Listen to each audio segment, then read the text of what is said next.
Bismillahirrahmanirrahim. Assalamualaikum warahmatullahi wabarakatuh. Alhamdulillahi rabbil alamin. Wassalatu wassalamu ala rasulillahil karim Sayyidina Muhammadin al-amin wa ala alihi wa sahbihi ajma'in. Wa ba'd. Assalamualaikum Ustaz. Saya anak muda yang terkadang pernah melakukan maksiat kepada Allah. Yang tua juga begitu. Lalu bertobat lagi, maksiat lagi, berbuat lagi. Bagaimana caranya Ustaz agar tobat yang ana lakukan menjadi tobatan yang nasuha? Mohon bimbingannya. Quran surah keempat ayat 17. Bismillahirrahmanirrahim. Innamat taubatu 'ala Allahi lilladzina ya'maluna as-su'a bijahalatin thumma yatubuna min qarib. Faulaika yatubullahu 'alaihim wa kana Allahu 'aliman hakima. Kalau tobat mau benar itu, pertama ketika menyadari ada perbuatan salah, seketika bertobat.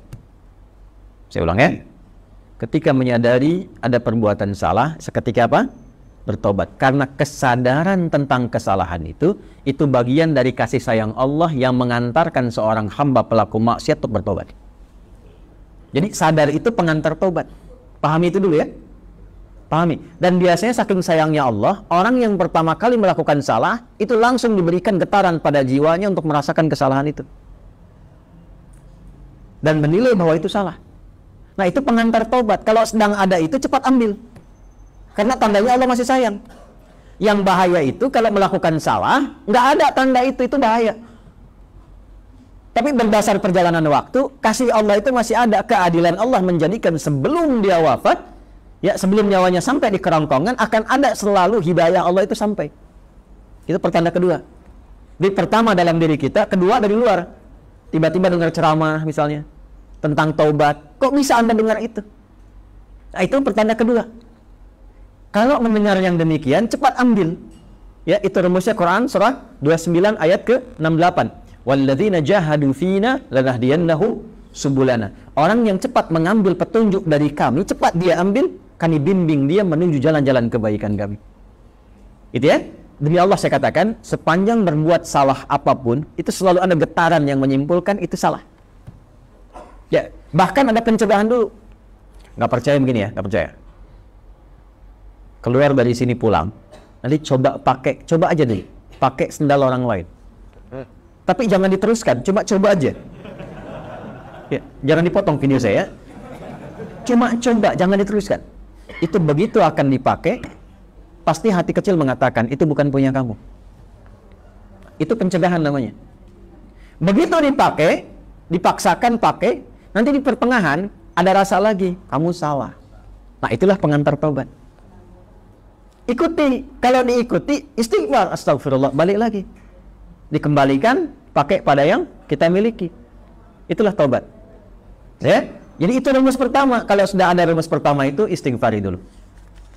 Sesali dan minta petunjuk kepada Allah untuk dikuatkan bertahan dalam jalan taubat itu. Tinggal nanti kadar maksiatnya apakah dia ringan, tengah-tengah, atau kadar maksiat berat. Kadar maksiat berat itu yang sudah jadi kebiasaan.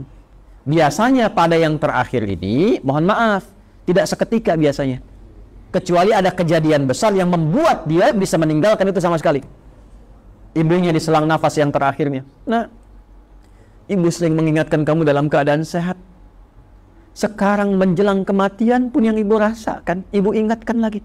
Apakah dalam keadaan ibu yang sudah sekarat ini mengingatkan kamu belum mau tobat juga? Maka dengan keadaan apa lagi mesti ibu ingatkan engkau? Misal.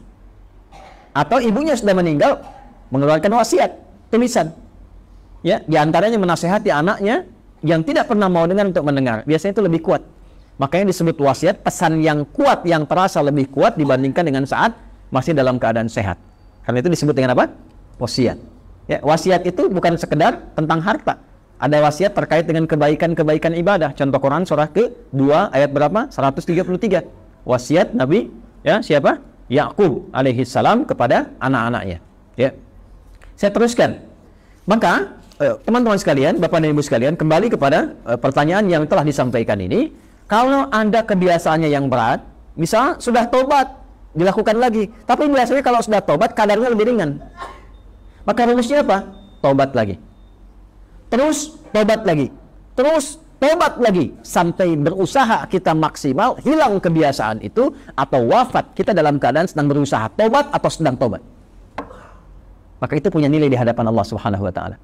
Yang terakhir, ini yang lebih kuat, rasakan saat akan terdorong berbuat maksiat itu lagi seketika diwafatkan oleh Allah Subhanahu wa taala. Itu yang paling kuat. Misal, sudah taubat pengen maksiat lagi, rasakan saat maksiat itu wafat. Itu yang paling cepat mencegah dari perbuatan buruk, sehingga insya Allah dari salah bisa berpeluang menjadi saleh. Subhanakallahumma bihamdika nasyhadu an la ilaha illa anta nastaghfiruka wa natubu ilaik. Allahumma tubna ilaika taubatan nasuha ya arhamar rahimin. Ighfir lana dhunubana ya Allah kama ghafarta ibadaka salihin was salihat wa alhiqna ma'ahum ma'al ladzina an'amta 'alaihim minal nabiyyin was siddiqin was syuhada'i was salihin wa hasuna ulaika rafiqa. Wa sallallahu ala sayyidina Muhammad wa ala alihi wa sahbihi ajma'in. Wa akhiru da'wana alhamdulillahi rabbil alamin. Assalamualaikum warahmatullahi wabarakatuh.